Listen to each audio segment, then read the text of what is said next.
This is Sports Stuff with Jim and Muff without Jim. That was pretty, I don't know, ominous laugh, Nate. I'm not sure. I'm not sure what you're trying to undermine with that one. That was a Jim laugh. Uh, Because we're all going to roast him about how much he hates basketball, but yet he goes to a basketball game. Instead of hanging out with us, He was networking. that has not been explicitly stated, so we are going to choose to believe that he wanted to go enjoy basketball. Fair? Fair. Today is Tuesday, November 12th. And we start out with a silent tribute in memory of Ben Herbstreit. There we go. Thank you, Alex, or Sam. I could still hear you in the background, so you must not love dogs. Not a good moment of silence. Not All great. right, I was repositioning myself on the couch, and I'm so very allergic to dogs. So just because you're allergic to dogs doesn't mean you're allowed to interrupt Ben's moment of silence. I'm sorry for needing to lay down on the couch. I had a long You day. apologize. Oh, you just made the Ben Herbstreit's moment of silence about you. You, I apo- make a lot of things about me. you apologize to Ben Herbstreit right now. I'm sorry, Ben Herbstreit. Did not sound sincere. We will get into the NFL this week, college football this week, other interesting news in sports, along with our college football winners and losers of the week. As always, thanks to everybody interacting with our content on the socials at Sports Jim Muff on Instagram and Twitter, Sports Stuff with Jim and Muff on Facebook, on YouTube. Subscribe, comment, rate, review, poke, like, tickle. Get the bell on. Ding ding. Holy crap, is Jim here? Was were you trying to be Jim, or were you just trying to say what he says? I was trying to be Jim. I feel like we should I appreciated the attempt. I think maybe less like gremlin and more like angry. Like he was like, get the bell on. Is it We Gollum need to get hanging like out? Here, I thought spooky season was get the over. bell on. Get the bell on. That's better. Better. You still sound a little like Gollum for Yeah, some reason. you've got just like a low tenor to your Gollum now. I don't think I don't think that her voice goes to the level of Jim Angry. But I appreciate the effort. I'm just trying, guys, okay? I said I appreciate the effort.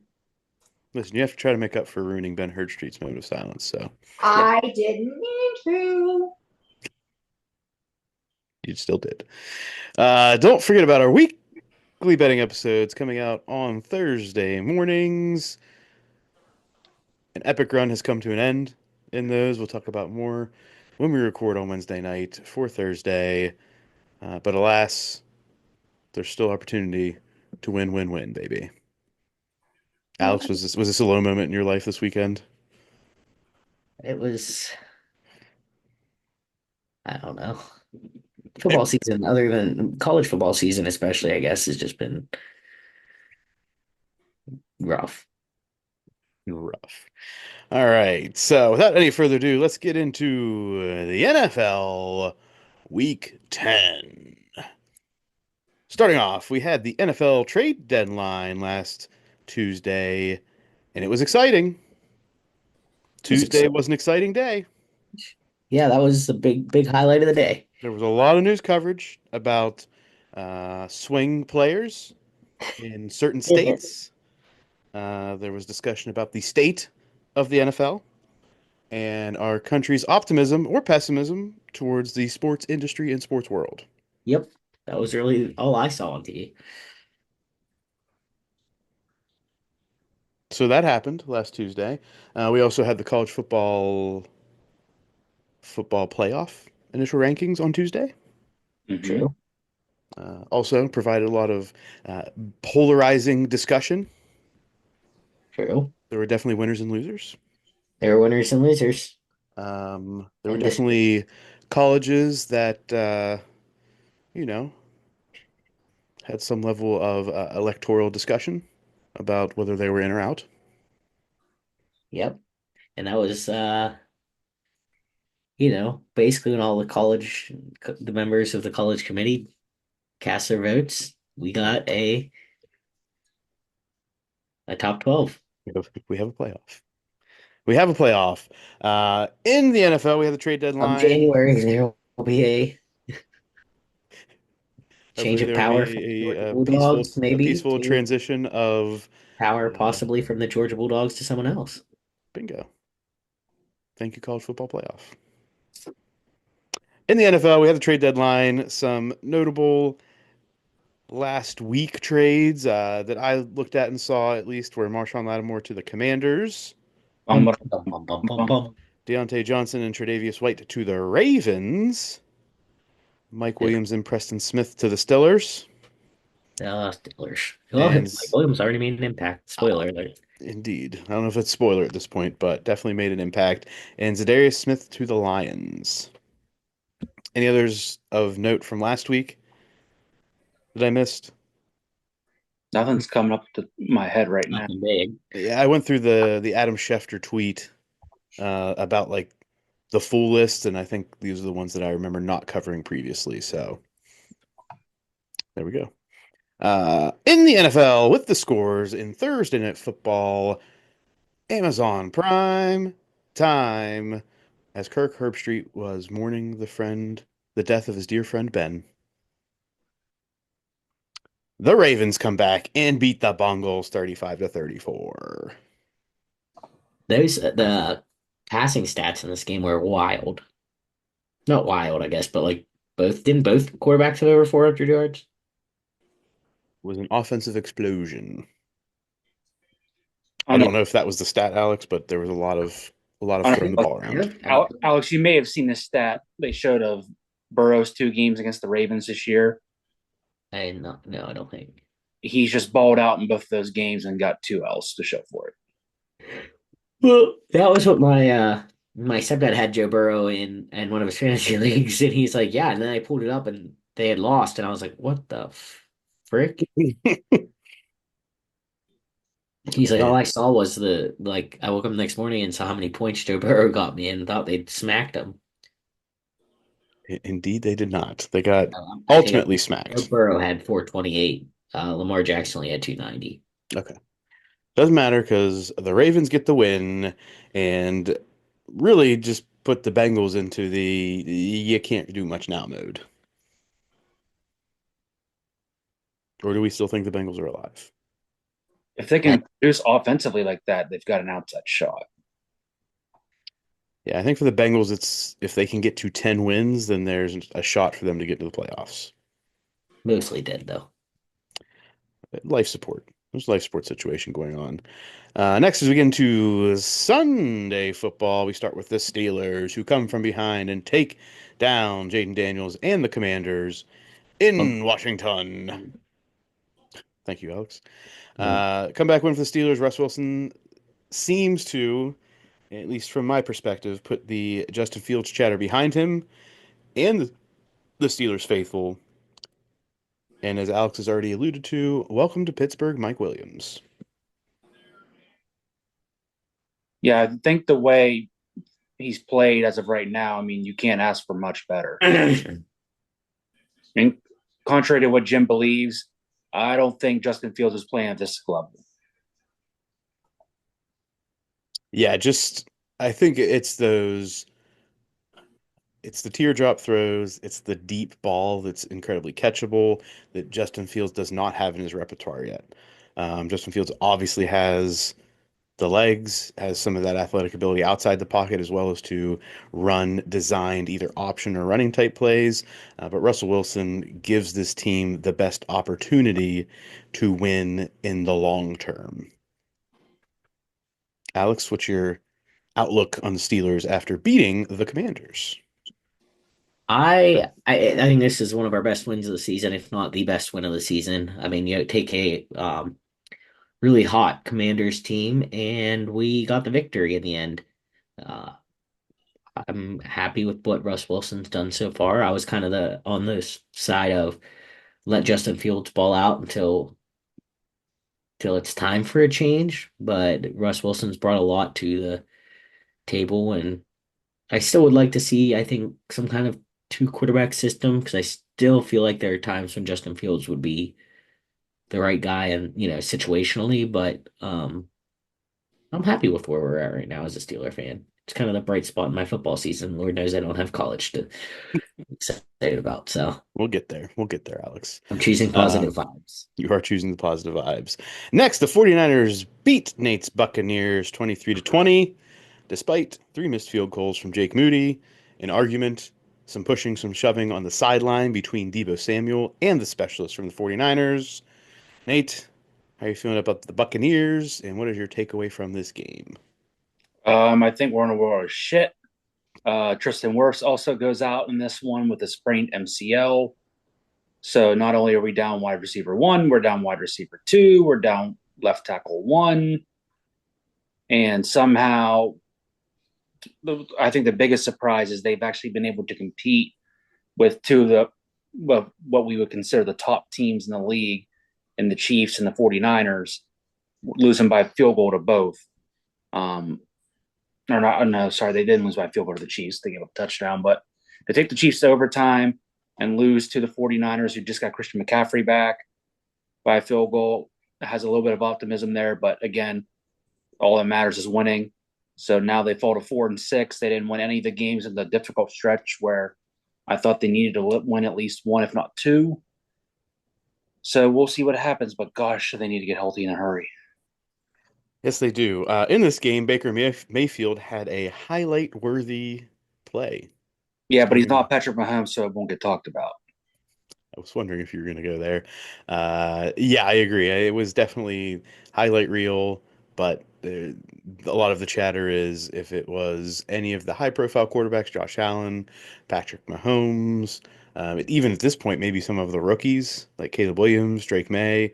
But since it's Baker Mayfield and not on the most competitive team at the moment or high-profile team, it gets pushed to the second page.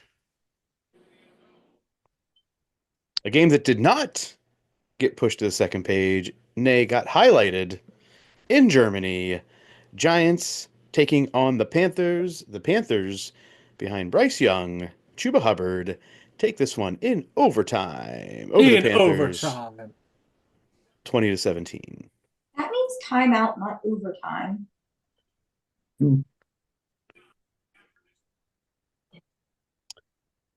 Back in the game after a slight reprieve, as Jim has joined straight off his uh, observation Yeah. of basketball. Yeah. Jim, thank you for taking time away from football discussion to watch basketball today. I can say that you were the first person to watch basketball live of this group Yeah, that is true. I did that. this year. How do you feel about it? Uh, Ohio State was good. They beat the shit out of Youngstown by like 40 points. All right. As expected. I hope. Yeah, I think so. Yeah. I hope. Get us back into the NFL, though. The Panthers did beat the Giants 2017 in overtime. The most overused thing I saw about this game was this was America's response to World War II by giving Germany this game to watch. Ah, that's funny. So Hey, this, they traded to a competitive game and went to overtime. So who really wins and who really loses here? That is a good question. Daniel Jones did Daniel Jones things. Yeah, he sucked even in Germany. He sucks all the time zones away. All the time zones away. So I think that's all we're going to talk about there. Next, we had the Chiefs survive in advance and stay undefeated, taking out the Broncos 16-14. Another way that the Chiefs have found a way to win this year, a last-second blocked field goal attempt by the Broncos as time expired. What was the deal with the refs here? I've seen a lot of Twitter talk and talk about Taylor Swift selling her soul, talking to the Dark Lord about the refs and how it's rigged. There was cartoons.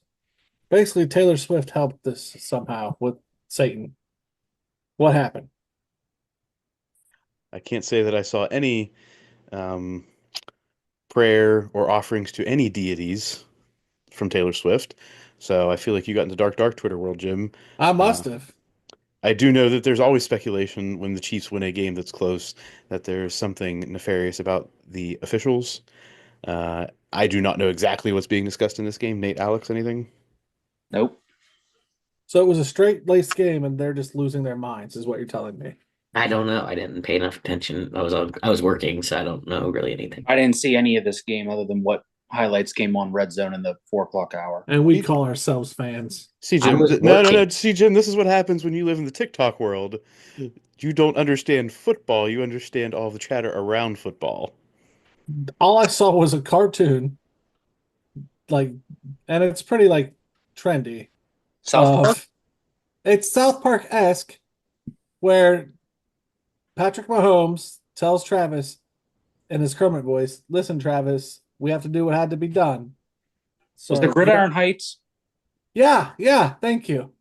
And basically, all of a sudden, Taylor Swift's having sex with Satan in order for this win to happen. And you think this is real? No, but it's a commentary about how the refs are in Taylor Swift's pocket. So you're saying it's based on a true story? There's some, well, very far-fetched, some reality to Which part is reality? the refs sucked in this game. Sucked or we're biased? I feel like we need to have two different conversations here. Well, I like to think that reality is they sucked. The fan base starts with they were biased and then goes straight to Satan. You live in a weird, weird world. You, Nate, apparently, because none of this He hits gets mine. it. He gets it. Nate, do you get this or do you just see this? I didn't see any of this, but I understand it. Just the new complaint every week. Okay. But you knew the account, Nate. What, the Gridiron Heights? I've seen their videos pop every once in a while. Okay. Like more often than Jim, less often than Jim. Only if it comes across on Instagram or something. Okay. Our algorithms are the same. Sports and boobs. Don't lie, Nate. There it is. Was this also part of some conspiracy on NFL trade deadline day, Jim? I didn't see any ticky talks about that. Tiki puppies. Last Tuesday I saw no ticky on talks. college football playoff release day. Well, there were tons of TikToks on that Tuesday, but it had nothing to do with sports. Okay. Next, we have the Vikings beating the Jaguars 12-7. The Vikings find a way to get this win, although it was not convincing, not pretty. Do we think that the Vikings win 12-7, all the field goals, is indicative of larger problems in Minnesota moving forward? Potentially. I mean, Darnold was like absolute shit. Yeah, he had a rough game from what I saw. Yeah, I think it's a commentary on like, uh-oh, we should break glass and figure this shit out. A win's a win, but the offense not looking like it did early in the year.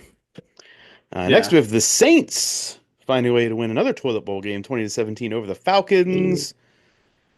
While the Saints win, the real winner in New Orleans for the week, certainly not fired head coach Dennis Allen, but running back Alvin Kamara, who not only signed a 2-year extension, but now will be getting free beer for life as part of a deal with a local beer company. Good for him.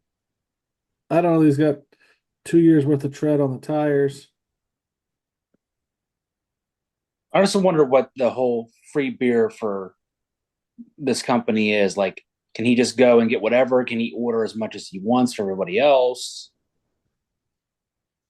From what I understand, these typically have some level of limit or control to them, like one X pack or one pack, one 12 pack, one case per week or something per month. You usually find these.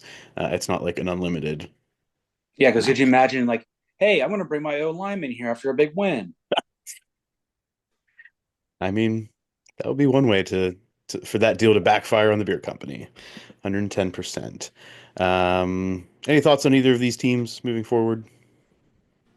I think it's a big win for the Saints to finally snap that losing streak, and it helps the Bucks, who also lost. All right, we've got that going on. Next, we have the Bills beating the Colts 30-20. I mean, Joe Flacco threw a pick six early, and the Bills just kind of coasted this one in for the win. Yeah, I think the Bills may have even been looking ahead to next week a little bit. Yeah. Against The Ravens. Or no, sorry, not the Ravens, the Chiefs. I was like, Chiefs. Steelers play the Ravens, I think. Yeah, they do. I think this is just Bills did what they were expected to do, came out, got the win. The Colts is the Colts right now. Patriots and Bears. The Patriots win 19-3. A lot of discussion now, especially given the last few weeks, about the optimism for Caleb Williams fading mid-season in the middle parts of this season. And is he falling victim or is he becoming part of the consistent challenges, issues, and defeats of the Bears curse? See, I saw a thing earlier that showed, I think under Eberflus, how piss poor the Bears are in the first quarter of games. So I don't think it's necessarily all his fault, but I think they've also put godly expectations on him to being a Heisman Trophy winner, first overall pick. But I mean, they can't protect him to save his life. He got sacked 9 times. A lot. A lot to Nine, it's a lot to nine be proud times, of. Ferris. 9 times, Ferris. Uh, yeah. Is there any optimism on the Patriots in this case with Drake May in the direction they are going? Not get based on the quality of your opponent, absolutely not. There we go. Any thoughts on the Patriots or the Bears? I, I think the Bears are a victim of the Bears. I think that Caleb Williams knew this coming in. That's why there was talk of him declining going to the Bears. And now we're in a long stretch of the Bears. So, it is what it is, young buck. Welcome to the Bears. The Chargers take down the Titans 27-17. I have nothing to offer in this game as far as consideration, stats, or headlines. Nope. Chargers win. Eagles dominate the Cowboys. Cooper Rush, Trey Lance, 34-6. Woof. I watched some of this game, and to be honest, it was ugly on both sides for a spell in about the middle 20 minutes of the game. A lot of turnovers, especially inside the red zone. It was a tough watch at times. Yeah, I agree. It was like the game that was on, and I was at the hospital, so I was just kind of watching whatever is on normal cable TV, and not exciting. I'm glad I was at my mom's and was able to watch Red Zone and not have to watch all 4 quarters of that shit show. You know what? That's a good thing to be thankful for, Nate. Good thing to be thankful for. Do we think the Cowboys have fully decided to punt on this season as Dak? I don't think it's been officially reported yet, but is likely going to be seeking season-ending surgery. Yeah, they're Yeah, they're tanking. They are tanking. Alex? I don't know. It's bad. It is bad. We will see what comes out. Stephen A. Smith tossed out the real rumor mill today that the Cowboys may be tanking for Shadur, and wouldn't it be hilarious, awesome, and comical if they tank for Shadur and then Coach Prime ends up as the head coach in Dallas? I think there'll be enough people that would ride if that would happen. And win in Colorado and Dallas. Both. A little bit of both. It would definitely be a Jerry thing to do. Yeah, then if you get the same result, then what? What have you lost? All that money you probably have to pay Dion to get him to walk in the door. You're not wrong. Next, the Cardinals take down the Jets convincingly, 31-6, as it is full blow up mode in New York. I did not watch any of Get Up or see any clips, but I've got to imagine Mike Greenberg is just huddled in a corner somewhere trying to figure out how the Jets just continue to get this wrong. Yeah. They have more I issues. didn't They take them know like I what to almost do did. with. Alex? I just said I'm glad I didn't take them like I almost did. Yeah, I was never in any thought to do that, but the Jets were favored in this game and lost big. And this is not news, but it was reiterated. I saw in some news clips that Aaron Rodgers, I believe, has like a 40 or $50 million cap hit next year. Even if he were to some reason retire, still hits the Jets organization for about 40 or 50 mil next year. Not good for everything that's going on there. And Devontae Adams joining the Jets obviously did not have the outcome expected. Um, I think for the Jets, the biggest concern right now is that their defense is not helping the cause. Yeah, and meanwhile, they go and trade for DeAndre when they needed so much more. Indeed, indeed. Cardinals, Kyler Murray almost died in this game, it looked like.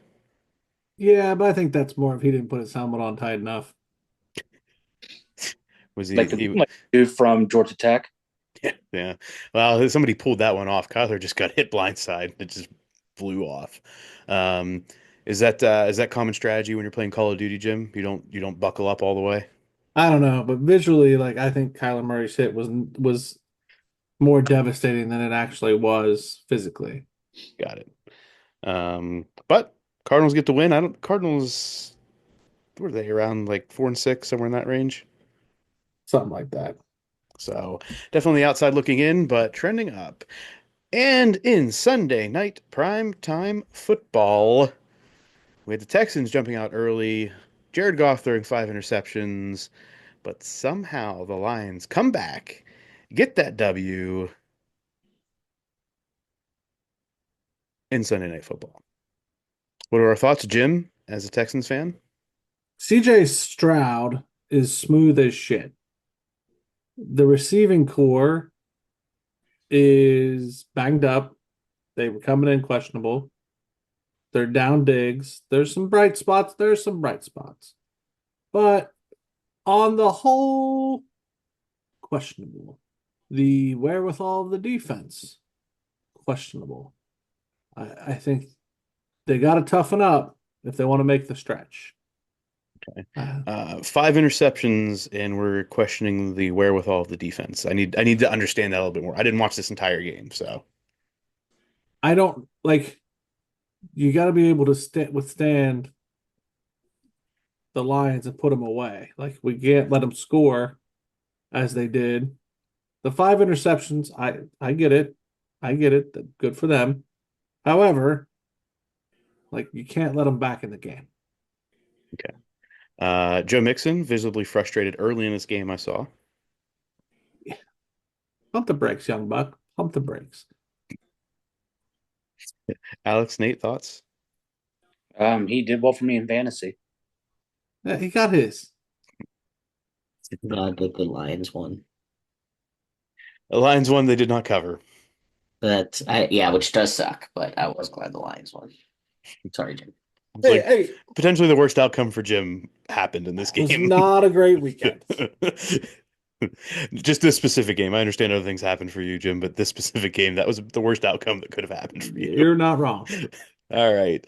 And in Monday Night Football, as we're recording, live look in is 7-0 Dolphins. They went right down the field on their first drive in under 3 minutes and haven't done jack shit since. As they currently line up for a field goal. here we go. Maybe up 10-0 here in the next minute. We'll Which give you a live update here. 3, 2, 1. Kick is good. 10-0. there we go, rounding out our NFL talk for the week.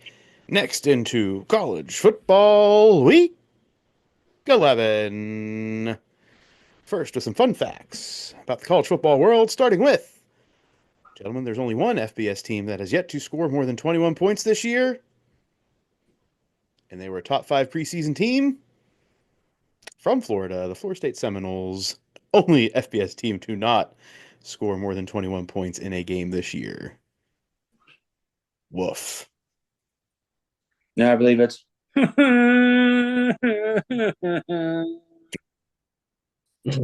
That was good. That was good. I feel like we need to clip that and just use that in random times whenever Florida State does poorly.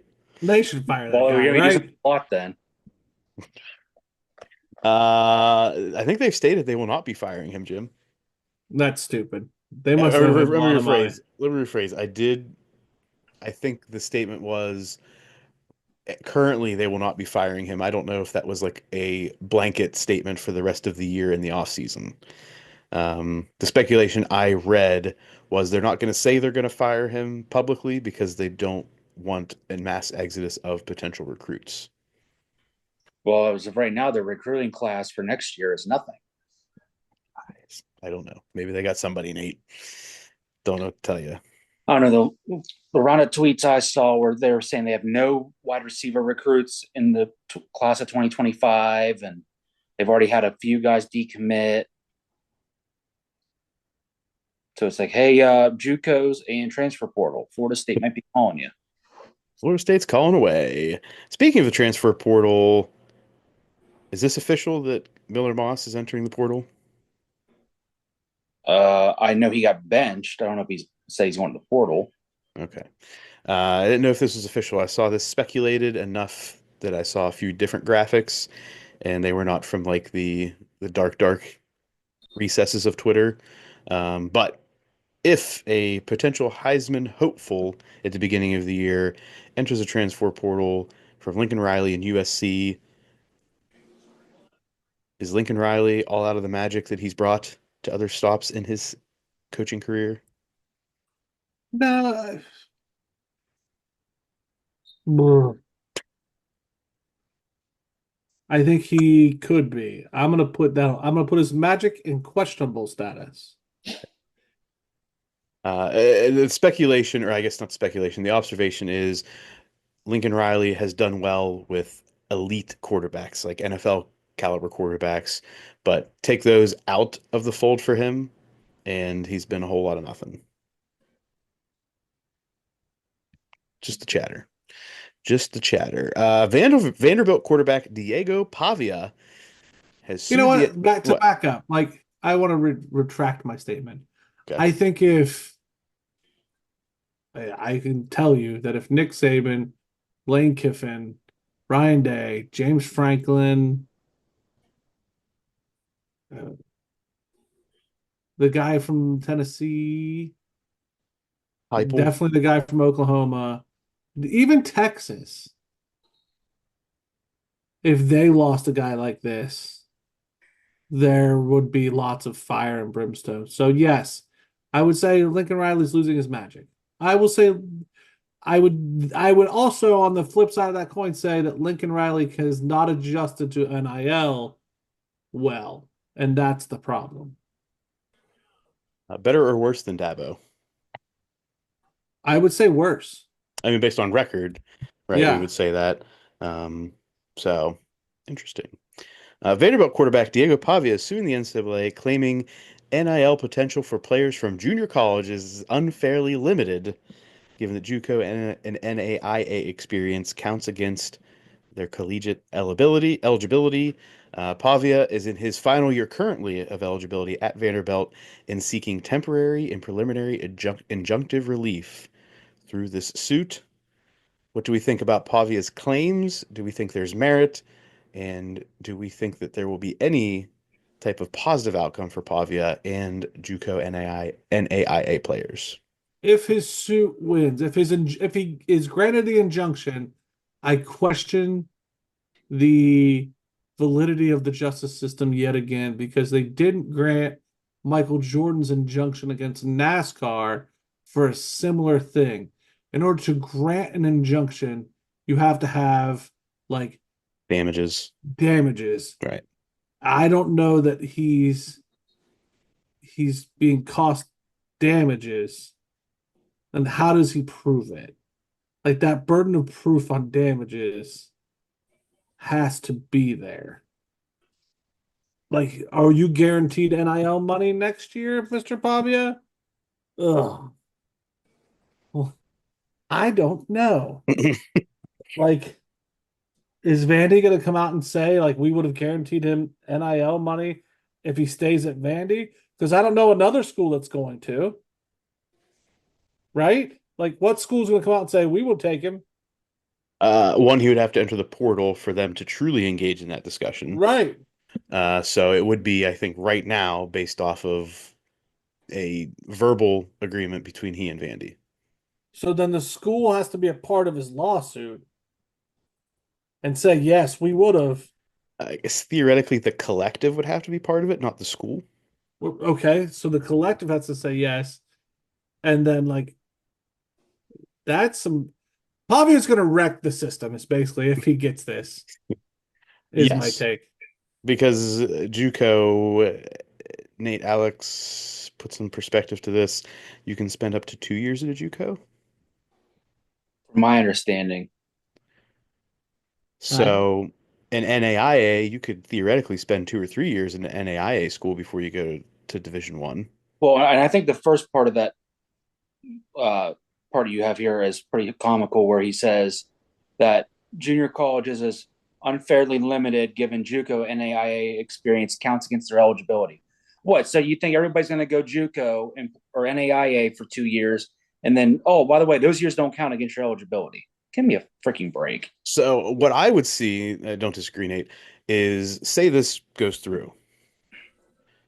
We're not going to see as many freshmen, true freshmen coming out of high school recruited by these Power Five schools.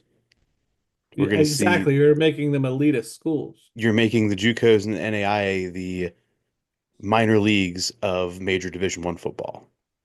Potentially. Depends how good those high school freshmen or those high school seniors are. Oh, I agree. I mean, you're still going to have competition for them, but you're going to be more selective if you know that you can watch them, observe them, and vet them through JUCO or NAIA. And Mhm. I know we don't like talking politics. I get it on this show.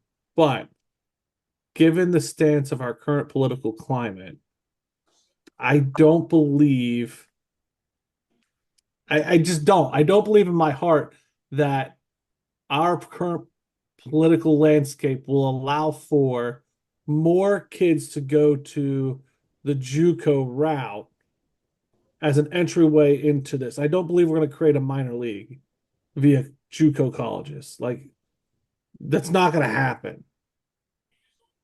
It's just not. There's no way. So I just don't see this guy getting his way. We'll see. It'll be definitely a landmark case. I would love to hear Donald Trump's take on NIL. Like, I would love to. It's free market capitalism. I don't think he's upset about Right. So if he's about the NIL, like, where does he land on this? I would just, oh God, to be a fly on the wall for that conversation. it. In other news, Nebraska has added Dana Holgerson as an offensive analyst. Alex? Offensive analyst. Actually, I just saw a tweet earlier that said Matt Rule says he's going to be play calling this week. Alex, if this was truly an option, would WVU have welcomed Dana back? No, Not even a little bit? no, Not even in consideration? no, I don't want him. Not even That's if not what Pan we asked. We didn't not- ask if you want him. We No, asked that's what would matters. WVU consider No, I him. don't think WV wants him. I've heard zero rumblings about, wow, I wish I had Dana Holgerson back. Fair enough. Dana Holgerson, Neil Brown, who's more hated right now? Neil Brown. It's fair. Why wouldn't they consider him? Why? Just because there's one person who's hated less than the other one. Do you like Jim Harbaugh better or Neil Brown better? Well, I don't know if that's a good. No, I'm good- asking you one or the other people, just because these are two different people. Yeah. Who is hated more right now? Neil Brown, because he's actively ruining our season. That doesn't mean we want Dana Yeah, Holgerson. but if you ask me as an Ohio State fan, do I want the losing coach or the guy who just won the natty? I'm taking the guy with the natty. But my point is, just because we like one person more than the other, or just because at this moment we hate one person less, doesn't mean I want them to be a coach at our team. But who has a better chance of winning? At this point, I don't know. Neither of them. So they're neutral to you. They're both equal. Yeah, I don't want either of them. Your chances of winning are equal with both. Yeah. Okay. That's all I wanted to know. That's it. I'm not fighting you. I just wanted to know. But the good news is the WVU was victorious this week, beating Cincinnati 31 to 24. Alex, thoughts? Nothing. I mean, we weren't favored to win. Technically, this is an upset, which is sad. But we won. Our defense actually looked better. I mean, for what it's worth, Jordan Leslie's gone. And You're gonna have a winning season, by the way. yeah, Like you're gonna have a winning season. yeah. Just put it there. And Ohio State's going to make the playoff, but still the sky is falling, Jim. I'm just saying you're gonna have a winning season. What We was your expectation as a WVU fan going into the season? to be in the discussion for the Big 12. To be in the discussion. I'm not saying to win it, but to be in that realm of somewhat alive. Okay, fair enough. WVU hosts Baylor this week. Alex and I will be there. We will be. We will enjoy the game. Next, Ohio State blanks Purdue 45 to nothing. Jim? We did our job. That's how it's supposed to be. I think there were bright spots, and I think we're hitting the stride. That's good stuff. Um, Joel Klatt tried to say that the turf issues are because the band practices on the field. He has since come out and said that he was fucking wrong. The band does not practice on the field. I knew that because my wife walks by the band probably every day practicing on their own field. We're not jabrones. The band gets its own field. Get out of here, Joel. Dumbass. Anyway, it's a good game. Solid game. Any thoughts on Gus Johnson's uh, lack of enthusiasm during certain portions of this You game know, call? I'm going to save that for the winners and losers part of this. There's a lot of talk in Columbus about Fox right now. I think you should be upset about Fox. I think there should be a whole conversation about Fox, and I'm going to save that for the winners and losers. Investigation, conversation? What do we? Conversation. I think there should be more uproar about Fox. All right. Fair enough. And Penn State beats Washington in the whiteout. In the 35. whiteout. I don't know why your outcry is here because I have had this stance for the past 2 to 3 No, weeks. no, I'm just it's more evidence for my winners and losers. On what channel? Jim, you were preaching to the choir. It was on the On Peacock. what channel, It Mom? was on the Peacock. On the Peacock. Thank you, Mom. Thank you. Penn State dominates this one really from start to end. Tyler Warren pads the stats towards I'm not going to say a Heisman run because I don't think that's realistically there, but definitely towards a top candidate for any tight end award, as well as maybe certain awards that highlight all around players. What is the tight end award? I should know that. Mackey. Yeah, the Mackey. Thank you. Yeah, I think he's in the running for another like all around player type of award. So yeah, Penn State does what they're supposed to do, move up in the rankings, I and think that's a takes bit of a on. stretch for the all-around award, but I'll give you the Mackey. I mean, And he's been a center, he's been a running back, he's been a quarterback, and he's been a receiver This year. this year. yes. Oh, In well, fact, you know he what? was the I stand center. corrected. He was the center on a touchdown pass, Jim, I stand corrected. That he I will caught. take it back. I he- will take it back. that he caught. Granted, Travis Hunter probably. Bring that dude up. Oh, we're about to. I know. Don't you worry.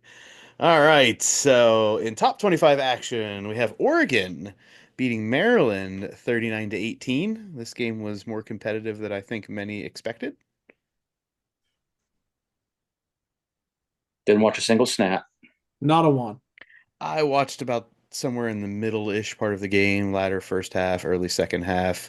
Uh, I think I just caught. I don't think I saw any Oregon touchdowns, so I think I may have been somewhat biased in what I saw versus that final score. But Maryland held their own for a majority of this game, I will say. Um, in the major top 25 upset, well, not the most major, but we'll say the top 25 matchup, we had Ole Miss taking out the Bulldogs of Georgia 28-10. Yes, sir. Lane got him his own top 5 victory. Let's go. Let's go. Tried to rush the field twice. The fans did. Yeah, he rushed it like 16 seconds early. A little zealous, So excited. but good for them. A Bulldog player was, oh boy, was caught on camera celebrating with the fans after the game. Poor bastard saw one of his old friends that he hadn't seen in forever and was celebrating that. And of course, in the social media age, that got caught. And it looks like he was celebrating with Ole Miss fans. I feel bad for him. But gotta be careful where you're doing your business, bud.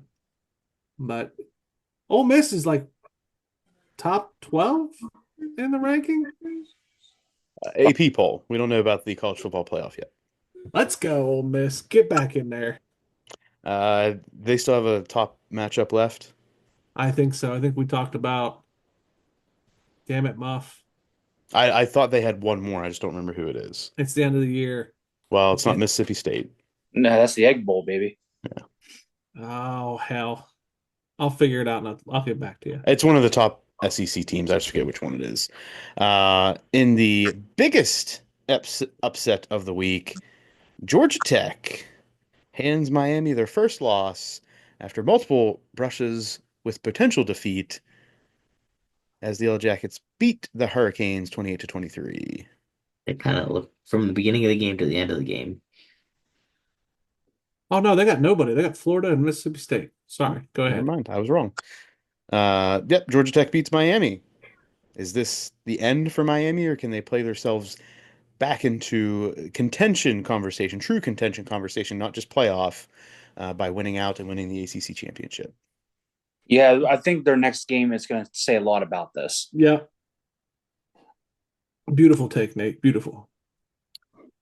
Indeed. Any other thoughts on this game, on Miami, on Georgia Tech? I mean, they were tiptoeing death, last 3 weeks, and then death finally got theirs. Like, it was bound to happen. That quarterback can't do everything. He could, but he can't do everything. I agree. Next, Texas beats Florida 49-17. Molly whopping. Yeah, Yeah, this I was. watched some of this game. This was, I would put this in the most convincing win of Yeah. the top 5. Yeah. I mean, granted, Ohio State blanked Purdue, but I think Florida a little bit of a better team than Purdue. Yeah, okay. I think in that Yeah, matchup, yeah. Florida probably wins. Is all I'm saying there. Oh, yeah, that's fair. Yeah. That's fair. Tennessee beats Mississippi State 33-14. Good victory. Solid victory. Mississippi State. Indiana gets to 10 wins, beating barely Michigan 20-15. they took care of Ooh-wee. business. Columbus is they breathe a little lighter. That's all I'm saying. I'm sorry, but when you say things like that, it makes me want Indiana to come in and whomp you. You can, but Columbus is breathing a little lighter. Well, because they saw this game. The Iron Man doesn't look as bulletproof. That's all I'm saying. I don't think anyone ever thought Indiana was bulletproof. Well, trust me, Columbus did. Columbus was sweating bullets. Columbus also has a tendency to overreact to most. I'm telling you what the town says. Are you a mouthpiece for the town, or are you a member of the I'm town? telling you what they say. Again, I asked the question. So you're the spokesperson. Got it. Are you in the crowd with the pitchforks, or are you an observer who serves as the mouthpiece to the outside world? I would say that I have a button that I will press for my pitchfork, but I don't hit the button until way Wait, later. what did we call them? Columbusians? Columbusians. I don't join the mob until It's they're already halfway down the street. I Okay. think you're in denial. Could be. Could be. Could be. At least he admits that there's the opportunity that he could. There's like times where I'm like, Jim, you're in it. There's moments. Okay. There are There's moments. moments. Speaking of moments, in the state of Utah, there was a moment last weekend as BYU beats Utah 22-21 in the Quake Bowl. You know, I wish they'd covered. That's all I can say. Yeah. I wish they'd covered too, but still undefeated. Hanging Speaking on. of officials discussion, Nate, not a good look for some of the officials in this one. Yeah, I didn't see why he was all butthurt, but it was weird because they said that, and you never really hear or see about this, but apparently the athletic director opened the Yeah, post game press conference stating how he hates that they're in the Big 12. They were all excited, and now they're not, and he didn't like the officiating in the game that cost him the game, and blah blah blah, and it cost him 40 grand. I don't know that he said he hates it. I don't think the words "I hate being in the Big 12" came out of his mouth. I think he said we were excited, and now we're kind of not. Yeah, because And they're not winning. and now the refs robbed us by being a part of that game. Well, who else robbed you was Cam Rising. Yeah, of NIL money. Yeah. Yeah. But Yeah. I see. They probably thought, oh, we're going to go in the Big 12. We're going to run this shit now that Texas and Oklahoma are gone. And so did everybody else. Tough shit. Nate, my only counter, and you've said it on this show before, is that the refs try hard not to be a part of the game, like not to be the storyline.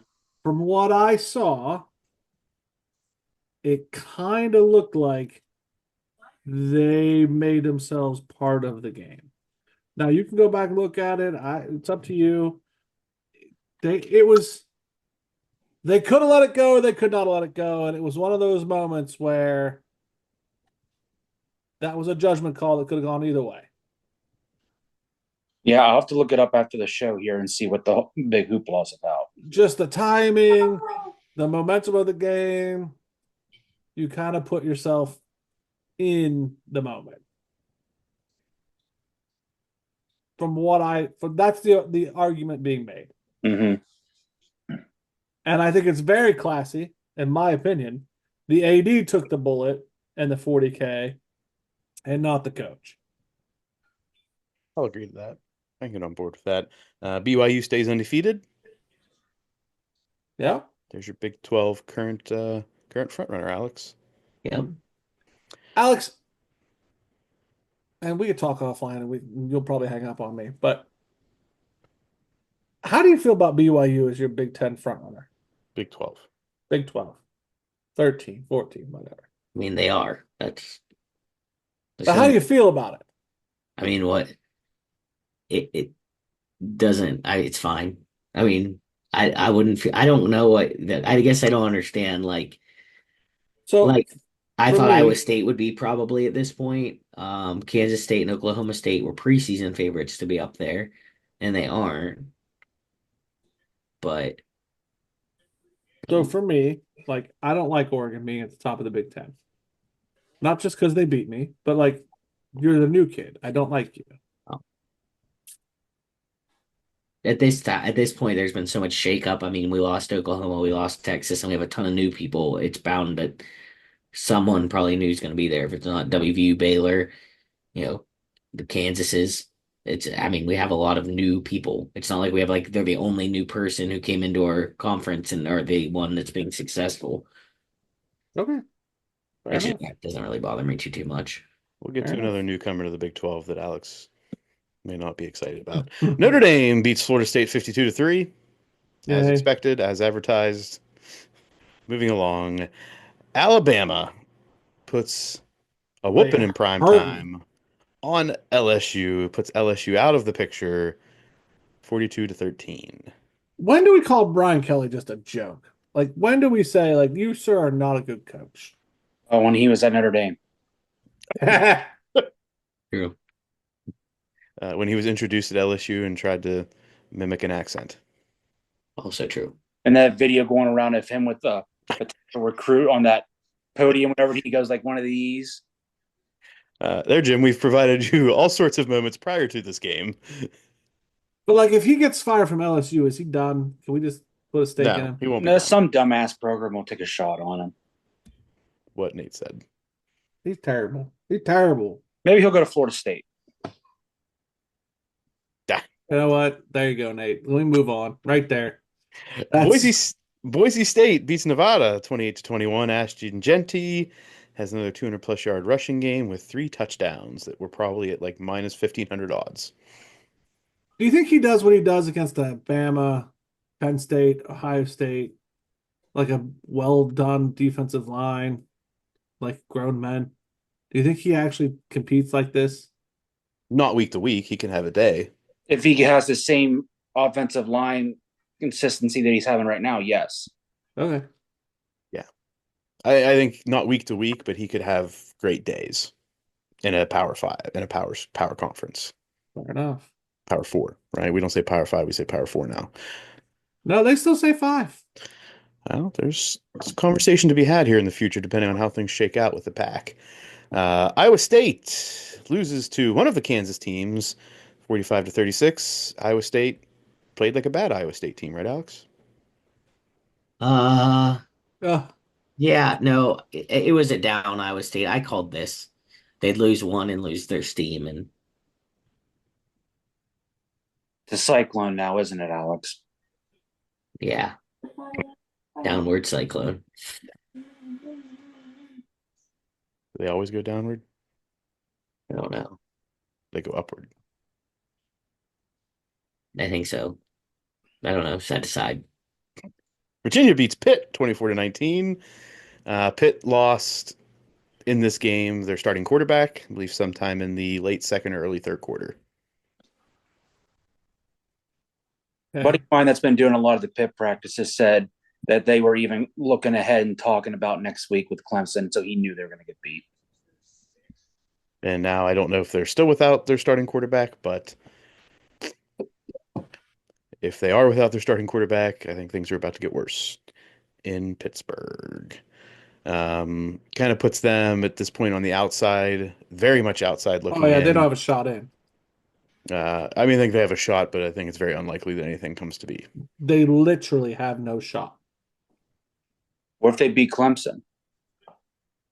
Then then Miami goes in. And then Clemson loses to Auburn. Miami has one loss. Miami just has Wake Forest and Syracuse. I'm not saying based on who they're playing. I'm saying Pitt literally has a real shot.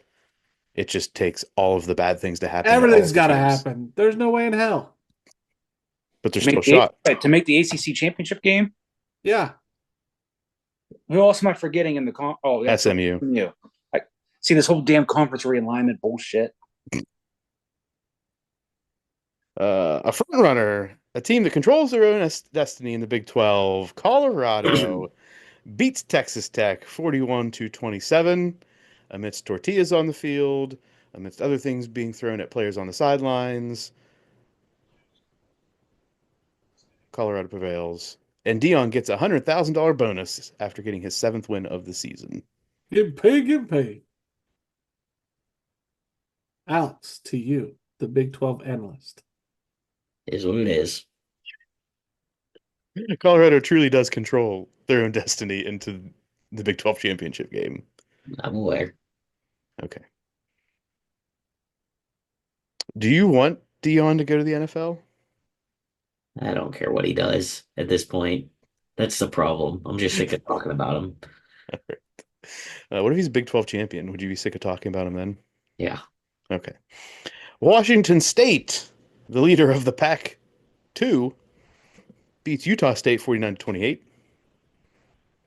Good job. How much more do we have?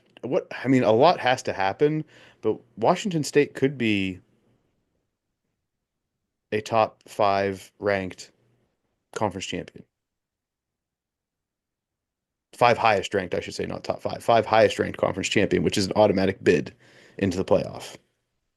Could Just keep, happen. just keep winning and make some noise. I think this would be the most hilarious thing that could happen in this football No, you're season. wrong.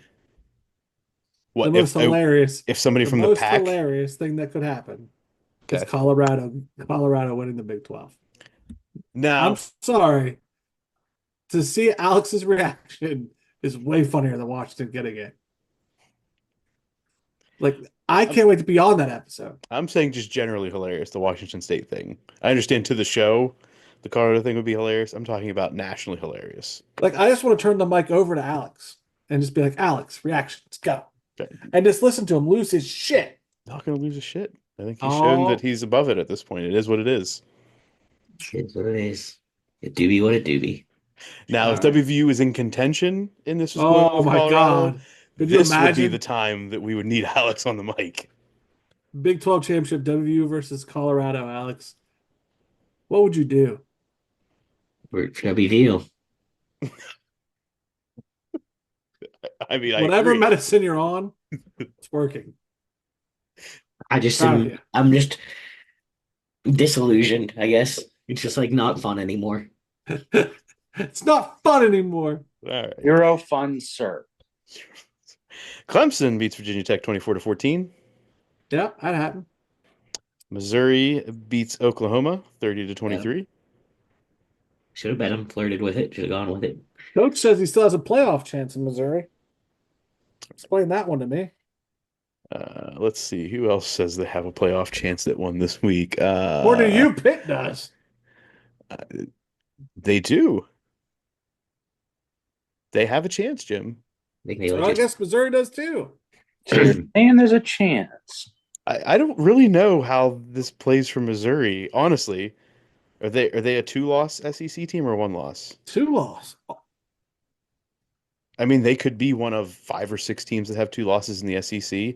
I don't know how all of the math and tiebreakers play out from there. So theoretically, I guess. I don't know.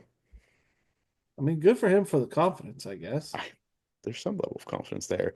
And Army beats North Texas 14-3 after, what was it, like a 9-minute drive? Oh, it was Yeah. crazy. I watched not a time lapse, but a clipped together video that was under 3 minutes of their 8-minute drive. I thought it was longer than 8 minutes. Somebody find how long it was because I got a good chuckle out of that being spliced together. Here it is. 21 plays, 94 yards, 13 minutes and 54 seconds. Crazy. The quarter. It's a quarter of football that they held onto that ball. Other games of note next week include Tennessee at Georgia. What are our initial thoughts there? Georgia better put up or shut up this week. Jim? Go Tennessee. Go Tennessee, Alex? I'm rooting for Tennessee. Give me Georgia. Next, we have Clemson taking on Pitt, a game that was expected to be a little bit more interesting. Nonetheless, Rooting for Clemson traveling to Pitt. Are you serious? I'm rooting for Clemson. I mean, it still Oh. could be because Pitt's upset him a couple times in the past. At this point, why would I not be? I'm gonna root for Sad Dabo still. No. That'd be like saying you rooting for some Michigan over someone. Sad Dabo over everything. Over everything? So you would rather Michigan win than Clemson? Yeah. Jim wants Michigan to win because then the win at the end of the year looks better for them right now. Alex. Yeah.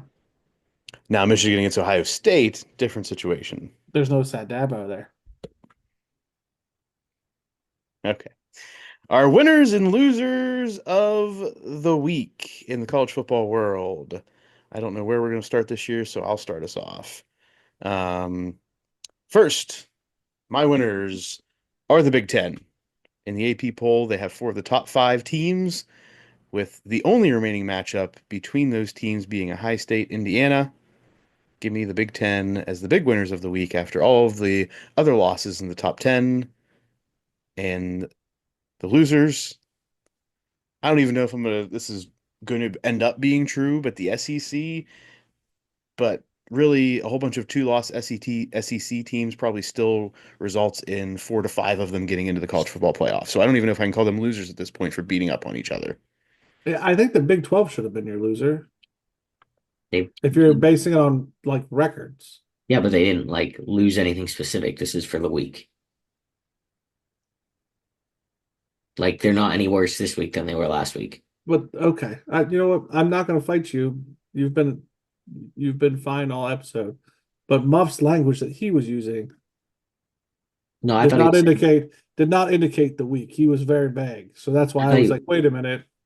If we're I took it saying, as like because Georgia lost a second game now. but he didn't indicate that. That was why I was like, wait a minute, based on what you're saying. Because he said, I don't know how it's going to turn out. Well, wait a minute, Muff. That's all I'm saying. I meant no offense, Alex. SEC are my losers. Nate. My winners of the week are Alabama for beating the shit out of Brian Kelly. And my losers for the week are Kennesaw State. Kennesaw State, yeah, they're 1-8 on the year, but they were an FCS powerhouse. Make the jump to the big boys and are going through the struggles that you expect, and they get rid of the coach that got them there. So I think they're in for a world of shit. All right. That was like a Liam Blutman take. Well done. That was a Blutnam take. You're right, Alex. That was very much a Blutnam take. Jim. Winners, Ole Miss, baby. All day long. Getting his first top 5 victory. Big fan. Losers, the Big Ten fans. Here we go. Ohio State has 4 nooner games, and Oregon, all those West Coast teams will never have a big noon game because Fox has the rights to it.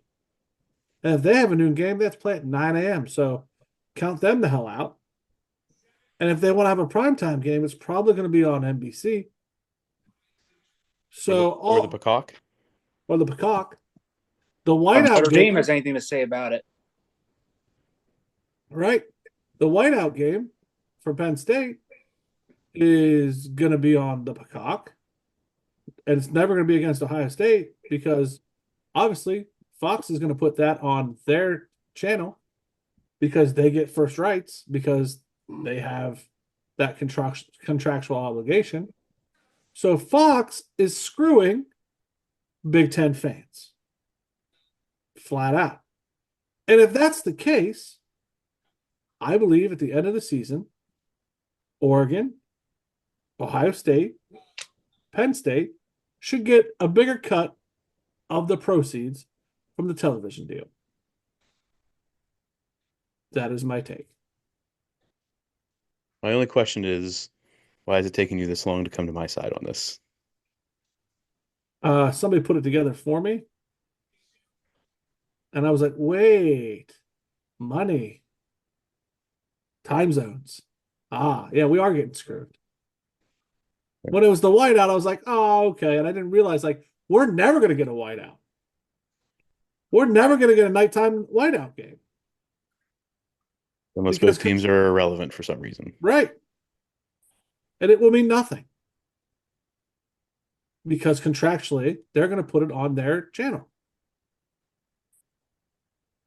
So either the Fox needs to get their shit together and have night games, which they can't do, or give our teams bigger cuts of the money, which means we'll have more NIL money, which means we'll have better teams.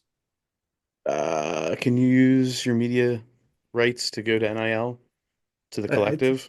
This is a giant mob thing anyway. I'm sure we'll figure out a way to funnel our money to wherever funnel we it want. funnel it correctly. Right. Fair enough. Alex, winners, losers. My winner is Indiana for staying undefeated. Might not have been the prettiest way, but they did it. They took care of their business. They're still undefeated. My loser is Georgia for finally having a quote unquote down year. Multiple losses, question mark. Indeed. That wraps up this week's discussion on the college football world and takes us into other interesting news in sports. Interesting news in sports. Starting with the fight game. As this Friday, we have the opportunity to watch an all-time battle in the ring as Jake the Problem Child Paul takes on Iron Mike Tyson. Friday, 8 p.m. on Netflix. Is it like live on Netflix? Like you get on Netflix and it pops up? I believe this is like the Amazon Prime stuff, yes. I do not think this is a Yeah, pay-per-view, or is it? I don't know. I haven't seen anything about pay-per-view yet. Listen, I mean, my parents pay enough for Netflix. I should get to watch it for, and by that I mean me for free. So, are we watching? Nope, I will be doing playoff football. I'll be at a concert. I'll give it a spin if I can. I'll probably see what I can get into on I this. was not doing anything, I'd be watching it, but Predictions. Jake Paul's gonna win. Nate? I hope Mike Tyson knocks him the hell out. You can hope a lot of things. What do you think your prediction is? I think that this is going to go a couple rounds, and Mike's going to go off script and actually knock him out. Okay. Alex? I think it's like the scene from Step Brothers when they're in their front yard and they both swing at the same time and knock each other out. Enough. Yeah, give me a Jake Paul win. I don't know how it's going to happen, when it's going to happen, but give me Jake Paul to win. In the basketball world, a few stories of note here. First, 76ers star Joel Embiid was suspended for 3 games for shoving a member of the media in the locker room. Do we think 3 games is a fair punishment? Yeah, you can't put your hands on the media. Like that's just you can't. And I honestly don't know all of the details that led to this, but I'm sure it was somebody continued to ask a question or potentially getting in his way to ask a question, and he said, "Not today." It's going to become like the NFL where they're not going to allow media members in the locker room. I mean, I think that should be. I Standard. totally believe that should be how it is. Speaking of shoving, potential fisticuffs, and fighting, the Auburn men's basketball team flight heading to Houston last week was diverted back to the Houston airport because they had, quote unquote, a bunch of basketball players fighting. I don't understand how there's not jail time for this. Like Because I it's don't within get an this. airplane. Like Wait, so it was like inter-team fighting? Yes, they were in yes, the air. Isn't that like a federal, like acting right. Thank like, you. it's technically like a federal crime? Yes. Like if Muff and I got on a plane and we started just swinging at each other and they had to turn the plane around, we would be in federal prison. Even if it was a private flight. Hey, when I heard this story, Yes. if I was Bruce Pearl, I would have told the guys fighting, all right, you guys grab a parachute and jump out the back of the plane. Right? It would not be great. No, you would not be on my basketball team anymore. Yeah, I don't know how Yeah. many. I haven't seen anything that came out as to how many, who, or anything like that. Just that they had to stop mid-flight and go backwards.